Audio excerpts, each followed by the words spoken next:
What's up guys, it's that Pan again. I'm here again with another video, and today we're going to be going through the update notice. I will be talking a bit about some of the stuff. I mean, I know we've covered a lot of this, but there was actually something I'd seen and I had been sent, and I think it was by Sether, and it was kind of interesting with these new skins because from the look of it, you can actually change some of the skills on these heroes with the skin, which is extremely interesting. And we're going to go through here and talk about everything that we see, okay?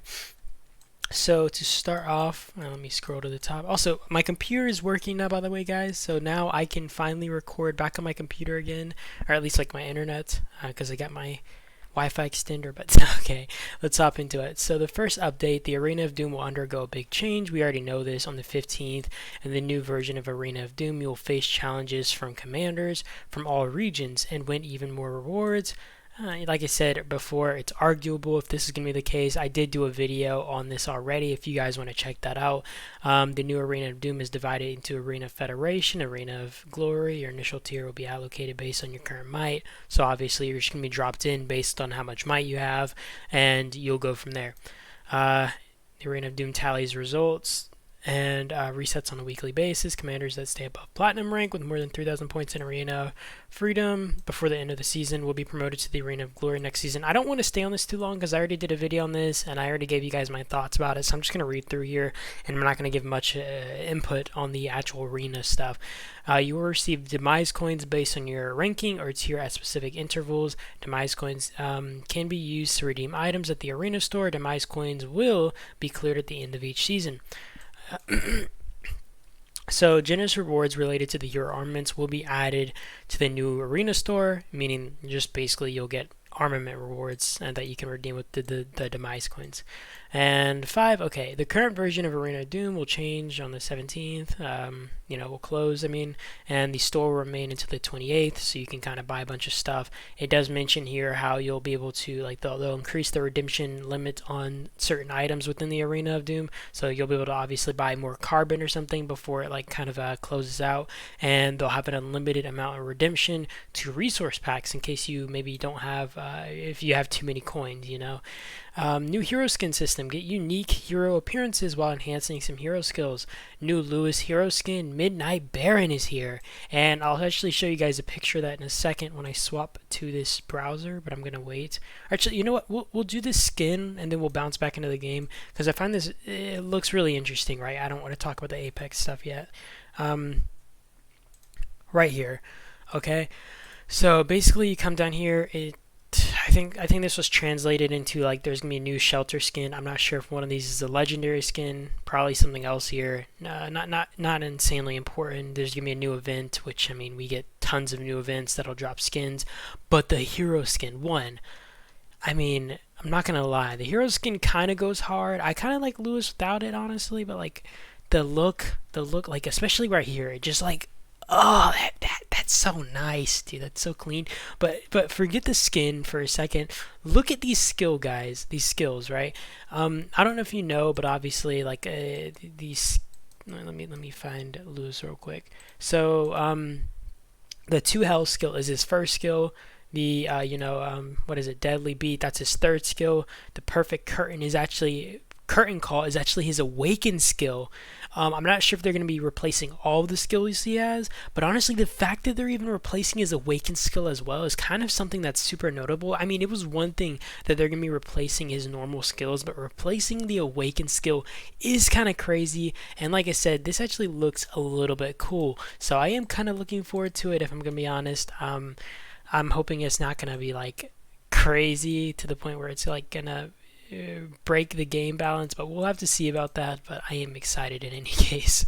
That being said, let's hop right back into it. I say I'm excited, but then I'm going to be complaining like a week later when I'm getting smacked by someone who already has the skin that costed like $1,000 or something. Just like I'm always excited until I get slapped in the face. That's always how it goes. But it does look cool. I'll give it that, guys. All right, 3 Genesis War optimizations from the 19th. Okay, please update the game. Additionally, Island Raid will return for a limited time. This was okay. This was kind of obvious. Like we're registered already right now, right? All right. War zones alliances will be split into 3 war zones based on alliance might, and reward distribution will be adjusted accordingly. We already talked about this, but I do like this design more. I feel like having all 256 alliances within the top Apex war zone, or the top bracket, like top of the top crew, is really bad, since I mean you get around a 256 and you got 4 billion might alliances, and you got plenty of alliances that are, the range is there, like especially when you kind of have the top, like let's say 10 alliances well over like 10 billion might. If these groups get screwed over and are forced to fight against these groups, it's just kind of discouraging, and it makes a little bit more sense how they kind of arrange this. I do still wish matchmaking would be a little bit better, or they would kind of like I don't even know. I just wish the matchmaking was a little bit better, but I understand matchmaking just always going to be bad. Central zone opening times. They say 4 to 5 UTC. Is this normal? Wait, I swear this wasn't the one before, and I'm sorry. I'm gonna have to take a second to find this on Discord, because I swear this wasn't in the developer feedback. Was it? Like, I swear this was not in the developer feedback. Yeah, they said it was unchanged and that it was gonna be 13 to 14 UTC, and then the next time would be 17 to 18. So they definitely changed this up from their original patch notes. That is kind of crazy. Yeah, I was so caught off guard by this. So this is gonna be what, like 4 hours after reset. I can manage that. That's like 12 for me. Just fight at midnight. I'll manage that. And then this one, I don't even know what time zone this is. I forget. But these, I don't know. I feel like them spreading it out a lot more does make a lot more sense here. And I think it'll say it here somewhere, but they did do an update on the super weapons, and I really enjoy that, because I think having or even if the super weapons were obtainable through the actual buildings right now that the fights happen a lot earlier, people can't just instantly shield after getting a super weapon, right, and just like chill until the last fight, and then maybe if you're too focused on mid and you can't hit their base, they're able to just kind of get an easy super weapon. Whereas I think like this would create a lot more conflict, where you're fighting over these bases trying to get the super weapon, potentially rallying a lot more, and just in general, I think it pushes a lot more conflict in the game. And I prefer them, making it to where you feel more inclined to fight. I don't want them forcing you to fight, but there should be some sort of like encouragement, like not like where you're freaking twiddling your fingers the whole event. Alliances that advance the innermost ring will have their victory rewards adjusted to rank 1 through 4 rewards based on their point ranking. Boosted tier and ranking rewards from War Meets War. Not really sure what that means, but it does sound promising. They did mention that there's only going to be 3 zones now. I know it doesn't say it here. I don't see it here. They did mention that there would be 3 zones now, so it's likely we're just going to have 3-day events where it's also a lot less alliances in each war zone, which I can appreciate, because I think that makes bracketing a lot better, makes the matchmaking a lot better, because if you have too many alliances, it's just harder to balance that out. 4. Super weapons. Super weapons can be obtained from the buff ton event and will be at maximum level. So, obviously you had to kill to level these up. Like, you had to kill a certain amount of troops. And the buff ton event, I believe, are those zombies that spawn at intervals at the top and bottom of the map. So, yeah. Without the need for additional upgrades. I definitely think that if they did nerf the super weapons, they need to nerf at least some of them. Like that freaking 90% March capacity does not make sense, man. Like that one is crazy. Okay, rally time. In Genesis War, the time required for a rally will be shortened to optimize your gaming experience.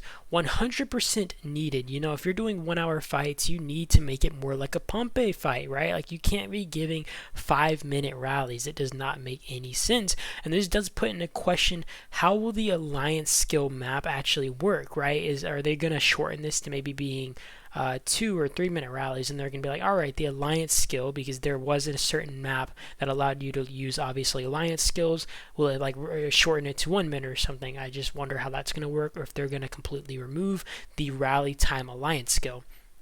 Number 4, add an archipelago raid personal rating system. That one. So is this like based off like your performance? Individual performance, and maybe they're going to put that into play when measuring what bracket your alliance goes into and stuff. That is kind of interesting, and I'm looking kind of forward to seeing how that works. Redeem rare rewards in the rating store based on your battlefield performance rating. Optimize squad display in Recovery of Pompey. Your squads will be green, allied squads will be blue, and enemy squads will be red. I actually think that's kind of cool. Let's go. That's a nice tiny little update. Oh shoot, I don't know why I just like skimmed over this. It said redeem rare rewards in the rating store based on your battlefield performance rating. So is this kind of just like War Meets War? You get like maybe they give you a certain amount of stuff depending on your performance, and then you can use that to redeem items. I don't really know. 6 added a third construction queue perk to the 30-day premium pass to speed up shelter development. I mean, I feel like this is kind of an issue because, like, free-to-play players are just going to get left behind, and, I get it, and I'm not going to complain too much about this. This isn't, like, the most terrible one, but giving, like, a free like, construction queue to, people who buy this is kind of OP, I'm not going to lie, especially for early game development. That is going to be crazy. Number 7, the legendary gathering hero, Sarah Vendermer, whatever. I'm not even trying to pronounce that. See the radar station store. Can't complain there. I actually think I think I mentioned this actually when she was released, or she was about to be released. I was like, oh, it'd be pretty nice if they put her in the radar store. So yeah, we got our wish right there. And 8 Radiant Game events. From the 19th through the 31st. This is probably just an event that you obviously get like a skin on, like headquarters skin, maybe one of those $10 events. I'm guessing this isn't just one of those normal ones though, because they did show I think 2 skins in the thing that I was looking at earlier, and it's probably gonna be one legendary skin and then one obviously $10 skin. I mean, whatever. New troop skin, infantry squad bio warrior, and optimized description of Chasey's passive skill, lashing whip. The actual skill effect is not changed. Okay, so I guess they just changed the description, so it makes a little bit more sense. And yeah, I don't think this is actually a terrible patch. No, I think this is probably one of the more tame ones, one of the ones I didn't really complain a lot in. But yeah, you guys let me know what you guys think about this, if you guys like the patch note, if you guys are looking forward to it. And I do appreciate you guys for watching as always. Hope you guys did enjoy the video, and I will see you guys in the next one. And that is about it. Peace out.